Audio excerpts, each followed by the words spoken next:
अगर आप भी बैंकिंग एस्पायरेंट हैं तो ये कोट बिल्कुल आपके सिचुएशन पे फिट करता है, बिल्कुल आपके लिए है। ये क्या बोला जा रहा है, युद्ध की सफलता के लिए पूर्व तैयारी अनिवार्य है। भाई जैसे कि आपको पता है अभी एग्जाम की नोटिफिकेशंस नहीं आ रही है, एग्जाम का सूखा पड़ा है।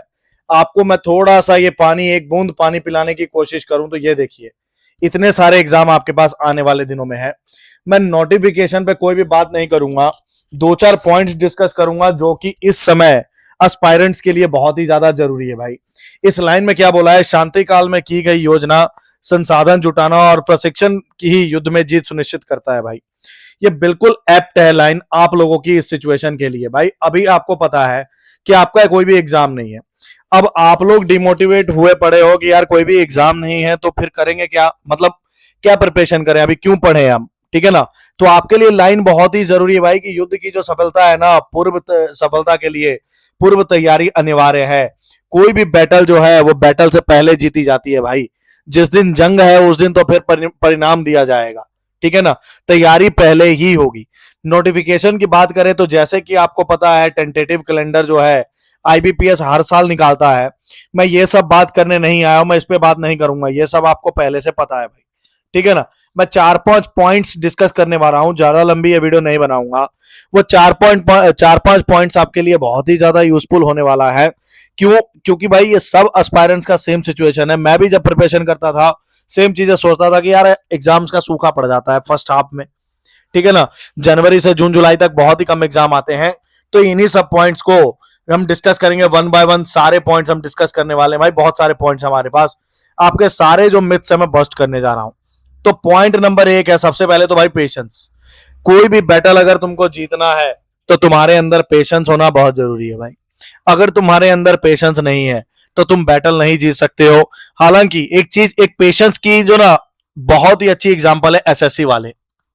भाई देखो बैंकिंग और एसएससी वालों में हमेशा लड़ाई चलती है कि कौन बेस्ट है, कौन बेस्ट है। मैं इस बात पे नहीं जाता हूं सबके सब बेस्ट है। मैं उनको एसएससी वालों की एक बात बड़ी जबरदस्त है कि भाई इनको तो, तुम्हें ये तो पता है कि कैलेंडर है, एग्जाम ऑलमोस्ट टेंटेटिव डेट पे ही हर साल होता है, फिक्स है भाई।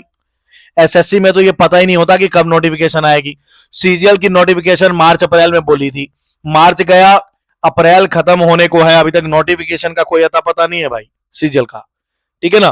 कंपैरिजन नहीं कर रहा हूं, तुम्हें ये बता रहा हूं कि एसएससी से क्या अच्छाई है बैंकिंग में। एटलीस्ट तुम्हें ये तो पता है कि जुलाई से पेपर शुरू है, जुलाई में नोटिफिकेशंस आ जाएंगी, हाँ या ना। तुम्हें ये तो पता है कि 6 एग्जाम तो फिक्स होंगे होंगे, क्लियर। आरआरबी के पीओ और क्लर्क, आईबीपीएस का पीओ और क्लर्क, और एसबीआई का भी पीओ और क्लर्क। और कोई एग्जाम अगर नहीं भी हुआ तो 6 एग्जाम तो है ना। तो पेशेंस बनाए रखो भाई, हड़बड़ाओ मत। हड़बड़ाने से बैटल हार जाता है इंसान। तुम्हें हारना नहीं है, तुम लंबी रेस के घोड़े हो भाई, क्लियर। इसके बाद ये पेशेंस बनाने के बाद आते हैं अगली बात पे, जो अगला पॉइंट हमारे लिए बेहद इंपॉर्टेंट है इस मोमेंट पे, दैट इज कंप्लीट सिलेबस। भाई देखो 3 चीजें आपस में कोरिलेटेड है। सबसे पहले तो सिलेबस, ये 3 चीजें बहुत इंपॉर्टेंट है। सबसे पहले सिलेबस, रिवीजन और नंबर ऑफ मॉक टेस्ट। इन तीनों का बहुत रोल है और तीनों इंटर रिलेटेड है। मान लो 1 मिनट के लिए, 1 मिनट के लिए मैं जो बात बोल रहा हूं उसको गहराई से सुनना भाई, अपने एक्सपीरियंस से बोल रहा हूं। तुमने सिलेबस खत्म कर लिया, रिवीजन ही नहीं किया तो मॉक टेस्ट लगाने का क्या फायदा। हाँ भाई, सिलेबस खत्म कर लिया लेकिन तुम रिवीजन कर ही नहीं पाए तो मॉक टेस्ट कैसे लगाओगे। 1 सेकंड के लिए मान लो तुम रिवीजन रिवीजन करते जा रहे हो, सिलेबस अभी कंप्लीट ही नहीं है तो मॉक टेस्ट कैसे लगाओगे, हाँ कि ना। तुम्हारा सिलेबस खत्म नहीं है, 2-3 चैप्टर ही है, वही तुम बार बार रिवाइज कर रहे हो, तो मॉक टेस्ट लगाने का कोई फायदा है? तुम ही बताओ, सोचो जरा गहराई के साथ, हाँ है ना, क्लियर। मॉक टेस्ट अगर मान लो तुम डेली मॉक टेस्ट लगा रहे हो भाई, 2-3 मॉक टेस्ट रोज लगा रहे हो, हाँ है ना, ना तुम्हारा सिलेबस खत्म है ना तुम रिवीजन कर रहे हो, तो क्या फायदा मॉक टेस्ट लगाने का, बताओ मेरे को, हाँ है ना। तो ये SRM फॉर्मूला है भाई, SRM फॉर्मूला। तीनों चीजें बेहद इंपॉर्टेंट है और एक तीसरे पे डिपेंड है भाई। तीनों में से कुछ भी कम हुआ तो तुम बाहर हो जाओगे। तीनों का होना अनिवार्य है। 33.33%, ये भी और ये, तुम कुछ भी नहीं छोड़ सकते यार। तुम कैसे छोड़ोगे? तुम्हें पता है कुछ एक मिस हुआ तुम गेम से बाहर हो जाओगे। इसलिए तीनों पे सबसे पहली बात कि एग्जाम के कितने दिन पहले, सर आइडियल टाइम क्या है कि एग्जाम से कितना पहले सिलेबस खत्म होना चाहिए? तो एक आइडियल टाइम जो मैं मानता हूं 2 मंथ्स पहले सिलेबस खत्म हो जाना चाहिए। अगर किसी का अगस्त में एग्जाम है तो जुलाई और जून को छोड़ के मई एंड तक तुम्हारा सिलेबस खत्म हो जाना चाहिए। क्लियर है? फुल सिलेबस छोड़ना नहीं है। छोड़ नहीं सकते हो तुम कुछ भी यार। क्यों? क्योंकि मान लो प्री है, तुम बोलोगे सर इसमें तो स्पीड मैथ के सवाल आते हैं, डीआई आती है, तो हम बच जाएंगे, हमारा प्री निकल जाएगा। लेकिन अगर प्री निकल भी गया तो आगे तो मेंस की महिमा है सारी। मेंस कैसे निकालोगे? उसके लिए सिलेबस कंप्लीट होना जरूरी है।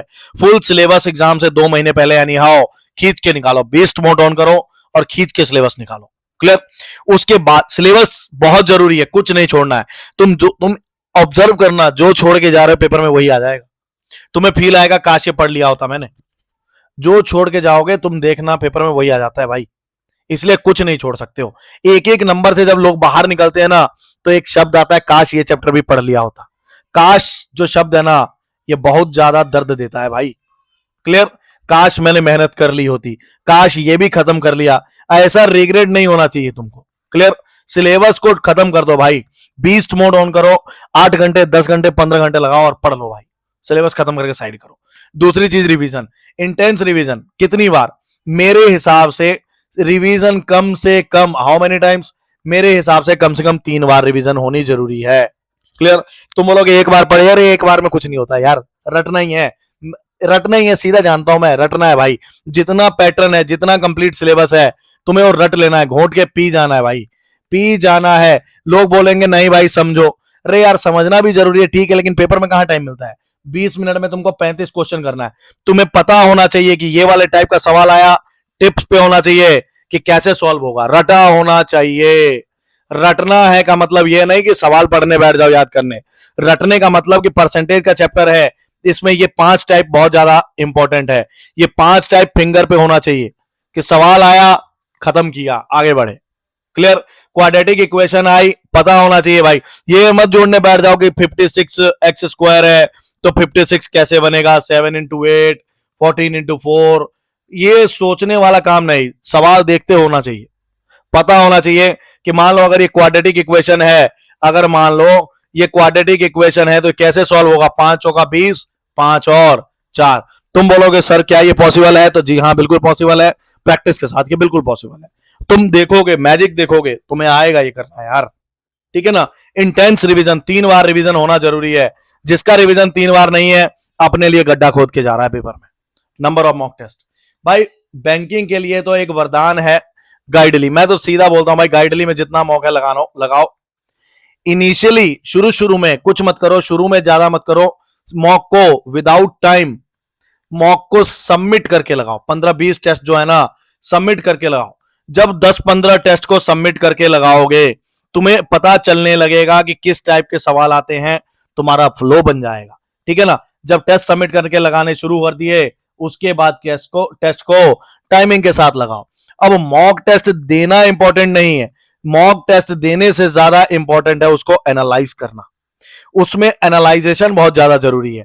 मॉक टेस्ट देना सिर्फ और सिर्फ 20% है, 80% है उसका एनालाइजेशन। 80% उसका एनालाइजेशन है। जो नहीं एनालाइज करेगा दिक्कत। अरे यार सुनो, एक चीज बताता हूं, तुम मॉक टेस्ट देना रैंडमली, तुम्हारा 100 में से ना 50-60 नंबर देख लेना, वैसे ही आ जाएगा। भीड़ 50-60 नंबर की है ही नहीं, कट ऑफ की है ही नहीं। हाँ है ना? भीड़ इससे ऊपर 60 से 80-90 के बीच की है। रेस इसकी है भाई। अगर तुम खाली भी पेपर में जाके बैठ गए ना तब भी आ जाएगा। फिर तुम क्या सोचोगे? तुम सोचोगे बिना पढ़े 50 आ रहा, पढ़ लिया होता तो कितना ही। अरे नहीं होता भाई ऐसा। 50 सबके आ रहे, तुम्हारे नहीं आ रहे। ऐसा पेपर ही सेट किया जाता है कि 50% मार्क्स हर कैंडिडेट ले ले। समझे ना? क्लियर? क्योंकि अगर तुम मार्क्स नहीं लोगे तो अगली बार मान लो कोई पेपर हुआ 100 नंबर का, तुम्हारे 10 नंबर है, क्या अगली बार एग्जाम भरोगे? कभी नहीं भरोगे भाई, नहीं भर पाओगे एग्जाम। ठीक है? तुम कहोगे बहुत औखा है, नहीं भरेंगे, मुश्किल है बहुत। क्लियर? इसलिए 50% सिलेबस बहुत इजी है। गेम 50% की नहीं है, रेस जो है अबव 60-70 वालों की है। अब इसके बाद क्या करना होता है? खुद पे काम, खुद की गलतियां ढूंढनी होती हैं। दूसरों की गलतियां तो हम बहुत जल्दी ढूंढ लेते हैं, लेकिन खुद की गलतियां कैसे पता चलेंगी? खुद की गलतियां पता चलेंगी मॉक टेस्ट, एनालाइजेशन के साथ। जब तक मॉक टेस्ट एनालाइज नहीं करोगे तुम्हारे अंदर सुधार नहीं आएगा भाई, ठीक है ना। क्लियर, आगे बढ़ते हैं, अगली चीज करते हैं भाई। समझ गए ना, ये जरूरी है, मॉक टेस्ट एनालाइजेशन जरूरी है। ये सोलरली 80% है ये। उसके बाद प्रिपरेशन ऑफ मेंस। भाई देखो, प्रिपरेशन ऑफ मेंस के बारे में मैं ज्यादा नहीं कहूंगा। पहले तो देखो, अगर तो तुम्हारा प्रीलिम्स में अच्छा रन आ रहा है, अच्छा मार्क्स आ रहा है, देखो अगर तुम्हारा ठीक ठाक नंबर आ रहा है, कट ऑफ के इर्द गिर्द, प्रीलिम्स कट ऑफ के इर्द गिर्द घूम रहे हो, प्रीलिम्स कट ऑफ के आसपास हो, तो फिर मेंस को साथ में लेके चलो। क्लियर है, मेंस को साथ में लेके चलो। लेकिन अगर प्रीलिम्स का कट ऑफ आ रहा है मान लो 100 में से 80 नंबर, तुम ले रहे हो 100 में से अभी 40-50 नंबर, तो अभी मेंस का पढ़ के भी क्या करोगे, तुम्हारा तो प्रीलिम्स नहीं निकल रहा भाई। अभी मेंस का पढ़ के भी क्या करोगे, अभी तुम मेंस मत ध्यान दो, पहले प्रीलिम्स पे जोर लगाओ। जो टॉपिक्स तुम्हारे अपने लो है उसको एवरेज बनाओ, जो एवरेज है उसको हाई लेवल पे लेके जाओ। क्लियर है ना, और जो हाई लेवल है उसकी रिवीजन करके उसको फिक्स करो कि भाई इससे सवाल नहीं जाना चाहिए। समझ आया, क्लियर। ठीक, मेंस का प्रिपरेशन, अगर तुम कट ऑफ के आसपास घूम रहे हो ना, जैसे 70 नंबर ले रहे हो, 65 नंबर आ जा रहे हैं, कभी 80 भी आ जा रहे हैं 100 में से, तो भाई तुम इजिली, फिर मैं यही बोलूंगा, तुम इजिली मेंस के बारे में सोच सकते हो, मेंस की प्रिपरेशन के बारे में सोच सकते हो। लेकिन अगर 100 में तुम नंबर ही 40-50 ले रहे हो तो फिर भाई मेंस मत देखो, तुम चुपचाप पहले अपना प्रीलिम्स निकालने की कोशिश करो। अब तुम बोलोगे सर आपने तो डिमोटिवेट कर दिया, प्रीलिम्स निकाल भी लेंगे तो मेंस में, अरे यार मेंस का सोच रहे हो, प्रीलिम्स ही नहीं निकलेगा तो मेंस का क्या करोगे बताओ। हाँ है ना, मेंस की तैयारी करके भी क्या ही उखाड़ लोगे, समझ रहे हो ना। तो तुम मेंस से पहले प्रीलिम्स पे फोकस करो, पहले इसको 70-80 पे ले जाओ। अगर 70-80 आने लग गए उसके बाद no doubt shift to the mains preparation. समझे भाई, मैंने अपनी इस वीडियो में कोशिश किया है तुम्हें सब समझाने का। बाकी अगली वीडियो में तुम्हें मिलते हैं। Thank you, thanks to everyone. भाई वीडियो अच्छी लगे तो लाइक, सब्सक्राइब और शेयर जरूर कर दें ताकि मेरी मेहनत और भी रंग ला सके। Thank you, thanks to everyone.